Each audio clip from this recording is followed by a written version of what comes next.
안녕하세요. 결혼한 지 1년도 되지 않아서 참 어이없는 일로 남편과 다투다가 결국 이혼까지 하게 된 20대 후반 여자입니다. 남편은 저와 4살 차이가 나는 30대 초반이고요. 연애하는 동안에도 몰랐지만 결혼 준비하는 과정에서도 남편이 그렇게 효심 깊은 사람인 줄은 몰랐어요. 남편이 꼼꼼한 성격이기도 하고 저보다 나이도 많다 보니 연애하는 내내 웬만한 결정은 남편이 알아서 하도록 맡겼었거든요. 의견 대립하면서 다툰 적도 한 번 없어요. 쓸데없는 일로 저를 속상하게 한 적도 없고 그렇게 연애를 이어오다가 결혼까지 했는데 결혼하자마자부터 돌변해서는 호시탐탐 저를 효도하는데 부려먹을 생각만 하는 걸 참아주다가 결국 마지막 사건을 통해 이혼까지 하게 되었습니다. 결혼하자마자부터 남편의 남다른 시댁사랑 때문에 당황스러웠던 건 누구보다도 저였어요.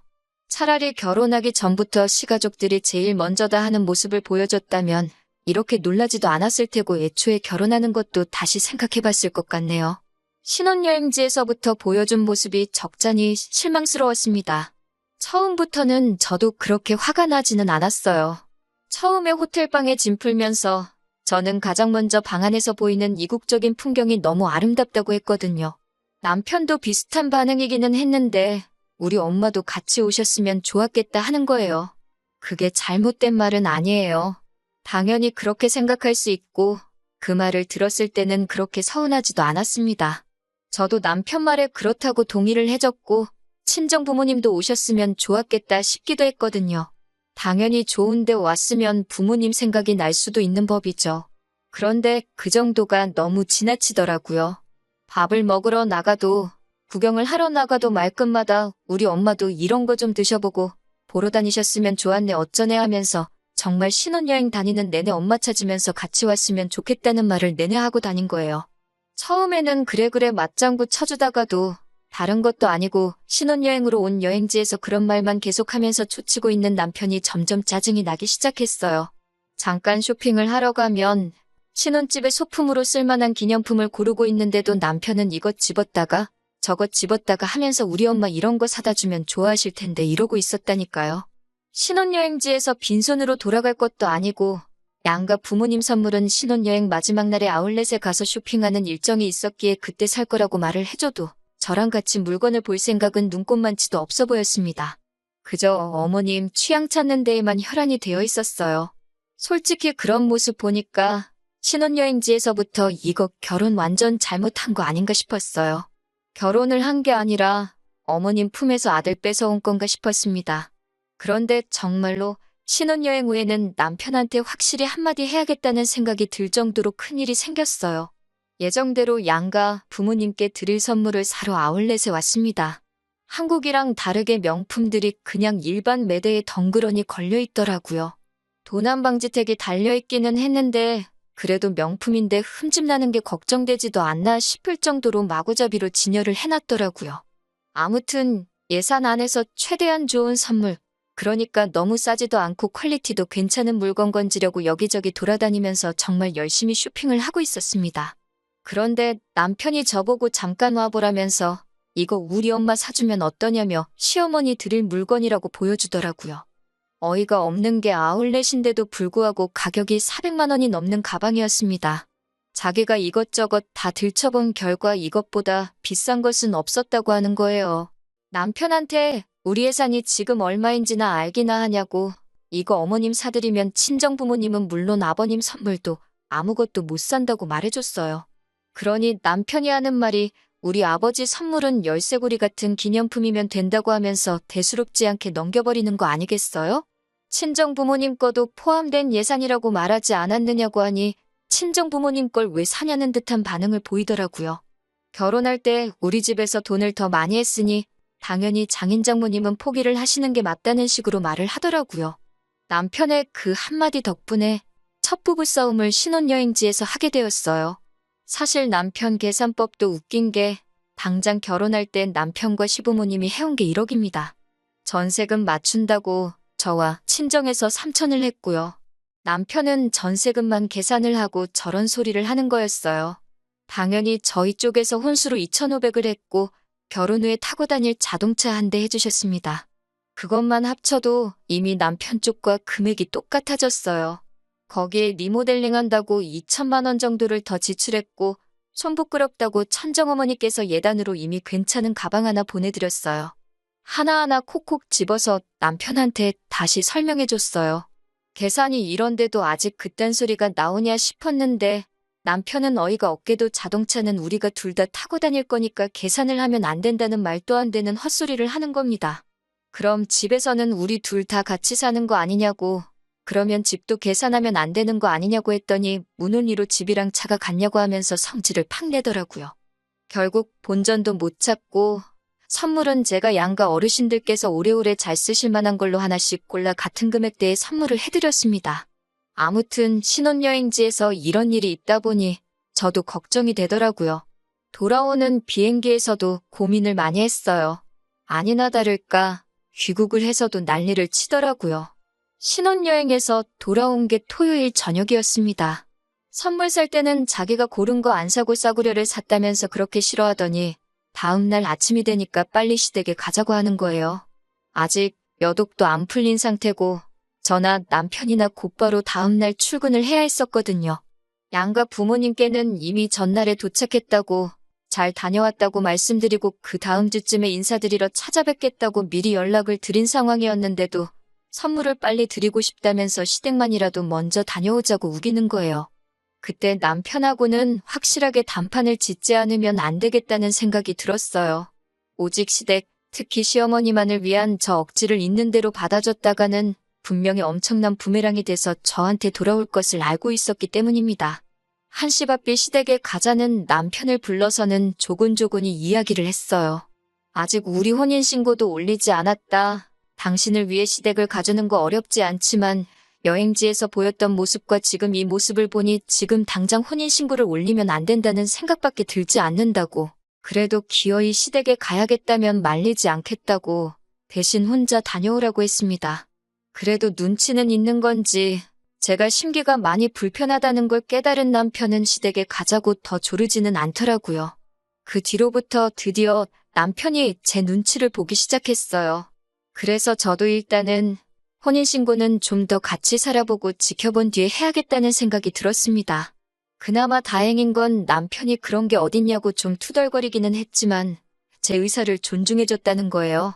막상 약속드린 대로 그 다음 주에 시부모님을 찾아뵈었는데 선물 보고도 크게 별다른 말씀도 없으셨고 피곤할 텐데 억지로 시간 보낼 필요 없다면서 얼른 집에 들어가라고 하실 정도로 싱겁게 끝이 났었습니다. 그래도 그때부터 남편이 제 눈치를 보기 시작한 건지 아니면 언제 또 시작하려고 간을 보기 위한 건지는 모르겠지만 한동안 잠잠했어요. 덕분에 아무런 의견 충돌이 없으니 남편은 어떻게 생각했는지 모르지만 저는 정말 그제서야 신혼 분위기가 나는 것 같고 집에서 같이 밥만 먹어도 행복했어요. 그런데 시간이 차츰 지나다 보니 남편도 하루빨리 효도가 하고 싶어서 몸이 달았었나 봐요. 제가 사실 결혼하기 전부터 동생하고 같이 모으고 있던 돈이 있었습니다. 그렇게 둘이 모아서 부모님 해외여행을 보내드릴 계획이 있었거든요. 그게 적금이 만기가 돼서 그 돈이 잠깐 제 통장에 들어오게 되었어요. 아직 여행 비용을 모으기에는 조금 모자란 감이 있어서 적금을 한 번 더 들어야 하는 상황이었습니다. 그 목돈을 제가 관리하는 방법도 있었지만 아무래도 결혼을 했다 보니 따로 목적 자금을 위해 돈을 관리하기 조금 그런 부분이 있어서 동생한테 바로 그 돈을 송금해줬어요. 그런데 남편이 그 사실을 알게 된 겁니다. 그 돈이 무슨 돈인지 몰랐지만 한 번에 큰 돈이 동생 통장으로 넘어가니 남편도 그게 궁금해서 물어보지 않을 수가 없던 거예요. 남편에게는 친정부모님 여행 때문에 결혼하기 전부터 모으던 돈이라는 설명을 해줬습니다.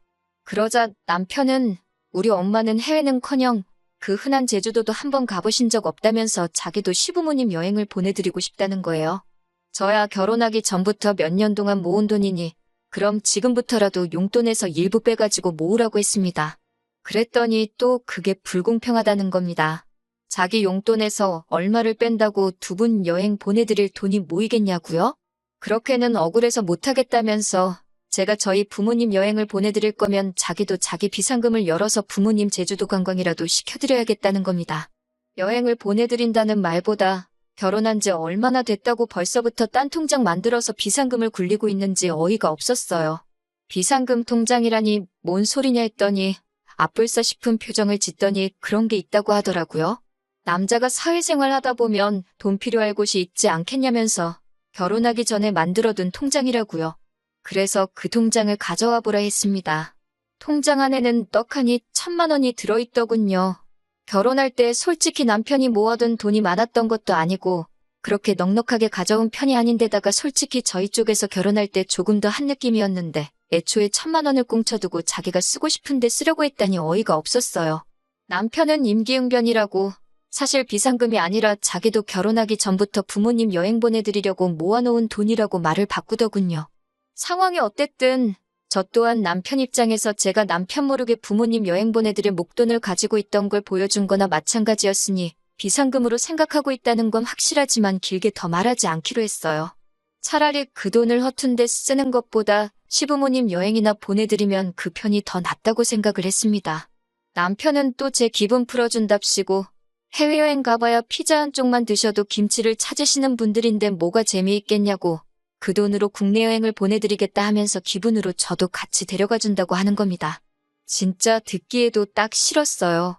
시부모님 껴서 같이 여행이라니. 남편도 사실 제가 그 여행에까지 따라갈 거라고 생각은 못했을 겁니다. 하지만 제가 그 여행에 안 따라갈 수가 없었지요.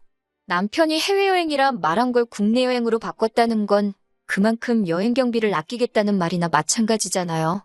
그렇게 되면 남편은 분명히 1,000만 원이라는 비상금이 많이 남게 될 텐데 그 상황에서 남편이 또 그 돈을 은닉해버린다면 그 돈을 가지고 남편이 어디다가 어떻게 쓸지 너무 눈에 선하고 그렇지 않더라도 어디 갔다가 퇴근이라도 말없이 늦게 하거나 하는 날에는 저 혼자 집에서 전전긍긍하면서 남편을 의심하고 있을 거라는 생각이 들었거든요.